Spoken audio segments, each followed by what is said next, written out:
beyond the sea of green covering the wavy mountainscapes of southern inland Appalachia, situated atop a rocky peak clearing the tips of trees, one will find an odd outlier of a lone house. Notwithstanding its location, the house is, by all means, ordinary in appearance. Sporting an unassuming look plucked straight from suburban neighborhoods, its two-story cottage house aesthetics wouldn't warrant a second glance. That is, until one notices how it sits precariously perched over the thinning slice of almost cartoonish cliffside, or how it's the only house within 80 miles of dense backwoods, or even how the porch lights are on and the sprinklers water the front yard twice a day despite no amenities being connected. The Black Ridge Society has dubbed this inexplicable place the Other House.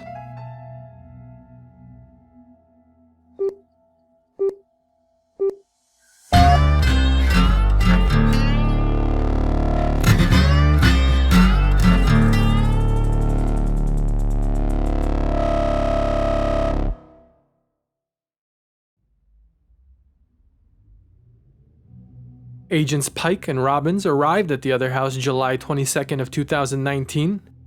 On account of its anomalous nature, strict protocols were in place for their safety. Forbidden from staying in the house past sundown, the agents would take a 2-hour commute from a local town at the base of the mountain. Additionally, they were made to keep journals of their findings and experiences, as well as subjected to nightly telephone check-ins. Initially, both agents reported that even with its bizarre location, the house was painfully boring. Its gabled roof unweathered, its gutters empty. Painted in a bland palette of grays and blues, it was quite unremarkable. Inside, the house was as plain as the outside. Uninspired interior decorating furnished with common brands. Its surfaces clean, though somewhat cluttered with various decorative knickknacks. Drawers and closets filled to the brim with clothes and junk. Exploring the house felt almost voyeuristic, as if they were intruding into somebody's home.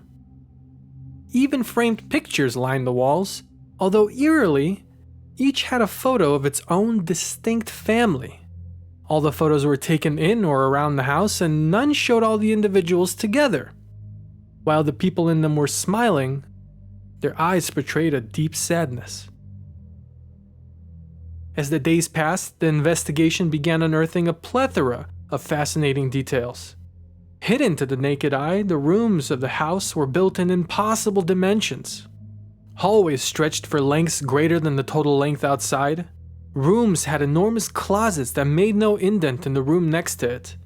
The stairs measured shorter going up than they did going back down. And the basement had foundations poured well beyond the drop in the cliff. Each time the agents collected data, they'd catalog wildly varying lengths, almost as if the house were in constant flux.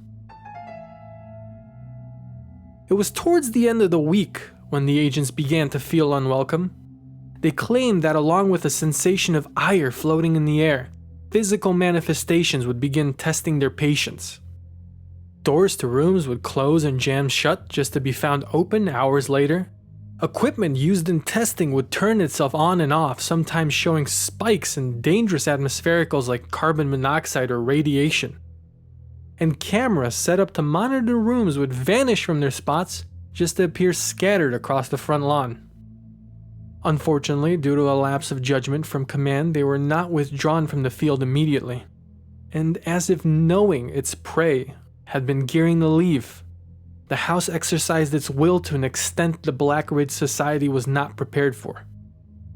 In their journaled reports, unbeknownst to one another, agents Pike and Robin experienced the same dream on the same night with no prior discussion. The following is taken from Agent Robin's journal. Quote, "I was falling asleep when suddenly the sound of shattering glass rang out. Upon opening my eyes, I found myself outside, standing before the other house, naked and alone. I couldn't move, I couldn't yell, I simply stood there facing the front door.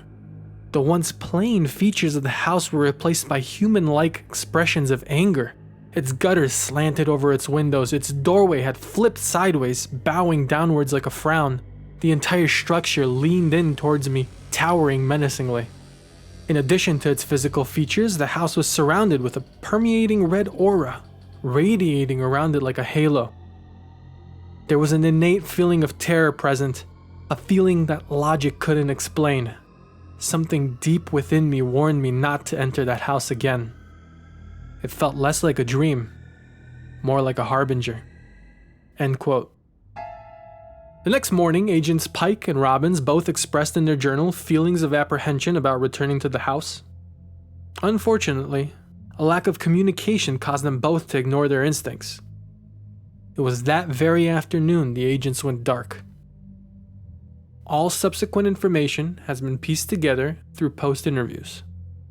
The morning started as all the previous ones did. The agents left their base of operations and headed to the other house. Upon arriving, they collected their camera equipment from the lawn and proceeded to log measurements. They chipped samples of paint from the walls as well as shaved fibers off the linens, took reference photography and reset the cameras. Making short work of it, they prepared things for departure once more. No red flags, just an uneasy stillness. The house was playing dead. It wasn't until the front door handle turned that it decided to pounce. The following is from an interview done with Agent Robbins after her return. Quote, "We awoke in the master bedroom of the other house. I knew something was wrong but couldn't articulate it. I didn't remember dressing in a nightgown and going to bed in that place. Somehow it all felt normal. And while I've only known Agent Pike on a professional basis, in that instance of waking next to him, he felt like a lover. As time passed, any uneasiness was replaced with what I could only describe as routine compliance. It became obvious to me that Agent Pike was my husband, and it felt as if we'd been married for years. Whenever my mind struggled against the idea, whenever rationality screamed at me to snap out of it, the house would present us with new evidence of our matrimony. Pictures on the wall showed our faces together. Wedding rings materialized on the nightstand. Even one of the rooms transformed into a nursery. All the evidence of a happy marriage was there, just not the memories." End quote. Thus, the strange masquerade began. The two agents would wake up every morning, follow a routine they had no input on. Agent Robin would get dressed in clothes not her own and hurry downstairs into the kitchen. There she'd prepare breakfast and lunch for Agent Pike, who meanwhile himself was up and about completing minor house maintenance. Around 8 a.m., Agent Robin would hand Agent Pike a briefcase and a lunch bag, ushering him out the front door. Afterwards, she'd find herself dusting and cleaning around the house for hours, before going back into the kitchen and cooking dinner. Around 4 p.m., the table was set and Agent Pike would enter the front door, hanging his hat and putting away his things. The two would eat, make small talk, and retire to the master bedroom, just to have the routine begin anew the next morning. Though seemingly harmless, the routine takes on a much darker tone with more context. During Agent Pike's interviews, when asked where he went after leaving the house for work, he stated the following, quote, "Every day that we were trapped in that place, I'd leave through the front door with a briefcase at hand just to circle the house and stand inches away from the edge of that fucking cliff. 8 hours every single day, I fought with all my strength against an unknown force compelling me to jump." End quote. During Agent Robin's interviews, when asked if she experienced any suicidal thoughts of her own, she stated the following, quote, "Suicide? No. But I did have an ungodly nagging compulsion to end Agent Pike's life. I was consumed with resentment and felt like he did me wrong. I wanted to do it with anything in any way, poison his food, drop a dryer in his bath, even suffocate him with his pillow as he slept. These thoughts, they weren't mine. The memories for these thoughts weren't there. But the emotions themselves were so real, so vivid, it was a struggle to suppress them as long as we did." End quote. Additional agents were dispatched immediately after the first missed check-in, though Agents Pike and Robin claimed they followed this routine for weeks, during which bitterness began slowly bubbling to the surface, starting as calm arguments regarding non-existent problems, bills, house repairs, future plans. Things escalated quickly, dissolving to dishes being thrown against the walls and doors slamming. In post-interviews, the agents expressed remorse for their actions. but made it clear they were not masters of their domain. Likened to watching a movie, it was like they were viewing their own actions unfold through their eyes, powerless to prevent them. When asked if they ever felt back in control of their bodies, Agent Pike stated the following, quote, "Several nights I awoke exactly as the clock turned to 3 a.m. It was during these rare moments that I regained some control over my body and thoughts. At first I'd attempt to wake Agent Robin, but no matter how hard I pushed and prodded, she'd lay there like a corpse, completely unresponsive.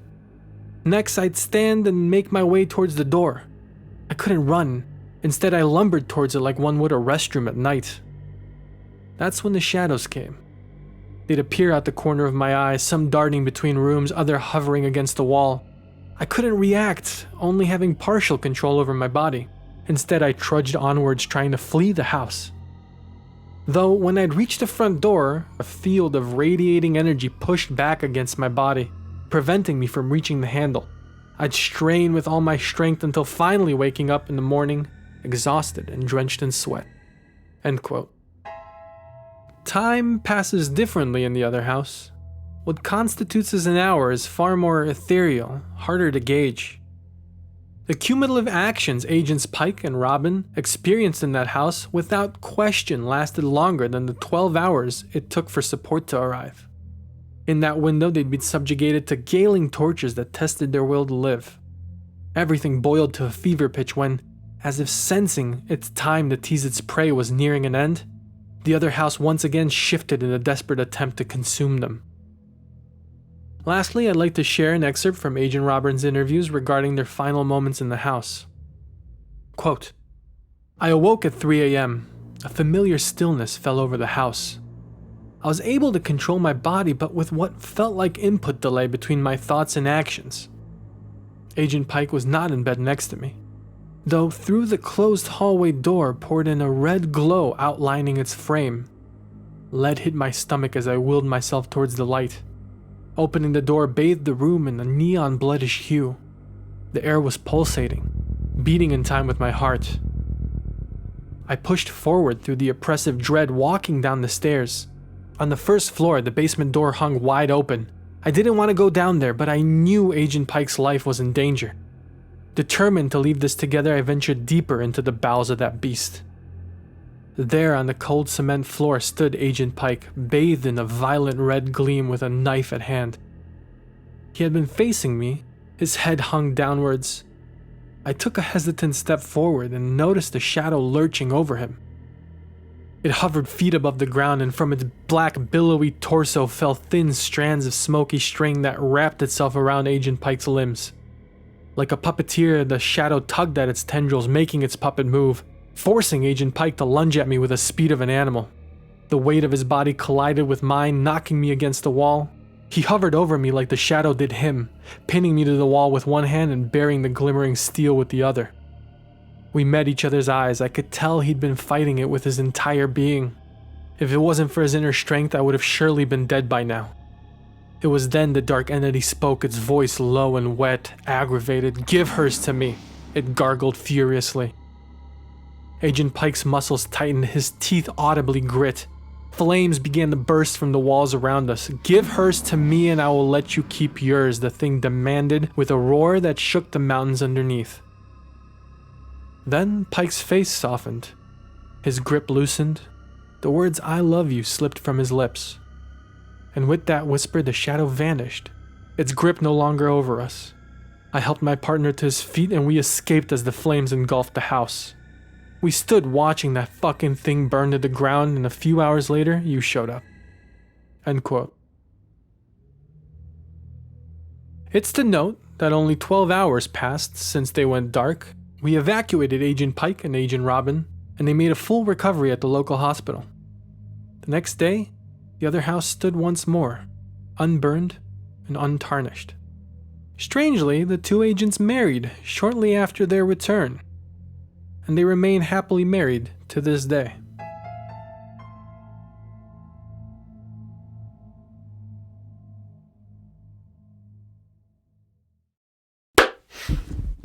I have like 100 takes of this.